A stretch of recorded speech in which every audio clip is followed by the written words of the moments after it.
Tujuan kita dihantar di dunia ini bukan saja untuk buat kebaikan, tapi mengajak manusia lain untuk sama-sama berbuat kebaikan.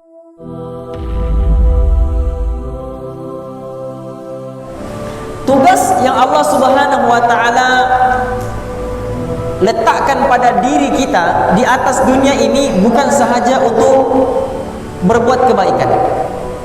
Bukan sahaja untuk berbuat kebaikan. Tugas yang Allah hantar kita di dunia ini bukan hanya untuk melaksanakan amal kebaikan, tetapi Allah hantar kita juga untuk mengajak manusia lain untuk berbuat kebaikan. Di samping beribadat, di samping abid, mengabdikan diri kepada Allah, maka tugas kita juga sebagai seorang da'i, yakni mengajak manusia kepada Allah Subhanahu wa taala.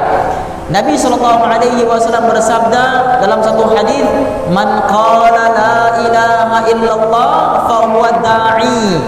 Barang siapa yang menyebutkan kalimah la ilaha illallah, siapa sahaja menyebutkan kalimah la ilaha illallah, dia adalah da'i, dia adalah pendakwah yang mengajak manusia kepada Allah Subhanahu wa taala. Allah Subhanahu wa taala pernah menyebutkan firman Allah di dalam kitab Zabur kepada Nabi Daud alaihi salam.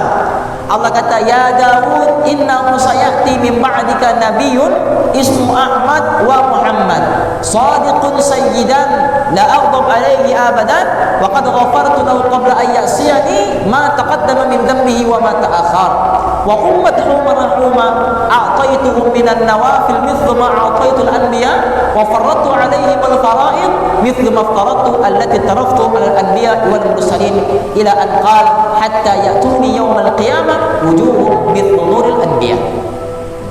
Dalam satu hadis yang diriwayatkan oleh Imam Wahab bin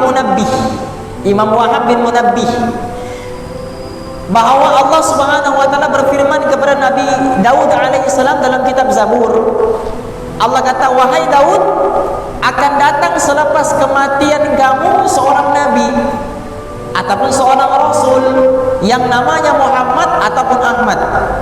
Nah, dua-dua boleh, Ahmad ataupun Muhammad. Dialah makhluk yang paling jujur, shadiq, makhluk yang paling jujur, sayyidan, dan dia menjadi penghulu kepada sekalian makhluk. Dan aku tidak pernah marah kepadanya, la aghdab alaihi abadan, aku tidak pernah marah kepadanya walaupun sekali. Wa qad ghafartu lahu qabla an ya'siyani ma taqaddama min dhanbi wa ma ta'akhkhar. Sebelum Muhammad ini buat dosa, buat kesilapan, aku telah ampunkan semua dosa-dosanya. Jadi Allah puji Nabi Muhammad, pada masa yang sama Allah angkat umat Nabi Muhammad. Wa ummatuhu marhumah, umatnya yang disayangi, umatnya yang dikasihi.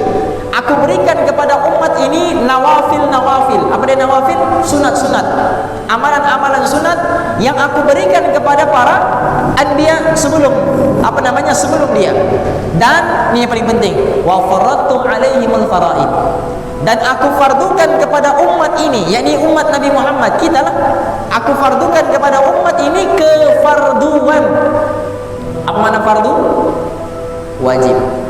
Ma yuthabu fa'iluhu wa yu'aqib tariku. Dibagi pahala orang yang melaksanakannya dan dibagi dosa orang yang meninggalkannya. Itu makna fardu. Fardu dengan makna wajib, wajib dengan makna fardu. Wa faradtu alaihimul faraid, dan aku fardukan kepada umat ini kefarduan-kefarduan yang telah aku berikan kepada Nabi dan juga Rasul. Apa kefarduan yang Allah berikan kepada Nabi dan Rasul? Mengajak manusia kepada Allah. Semua Nabi, semua Rasul dihantar oleh Allah di atas muka bumi ini atas satu maksud yang sama, atas satu tujuan yang sama, atas satu perkara yang sama, yaitu mengajak manusia untuk mentauhidkan Allah. Qulu la ilaha illallah tuflihu. Ucapkan kalimah la ilaha illallah, nescaya kamu akan berjaya. Jadi inilah maksud sebenar para nabi dan rasul diutuskan.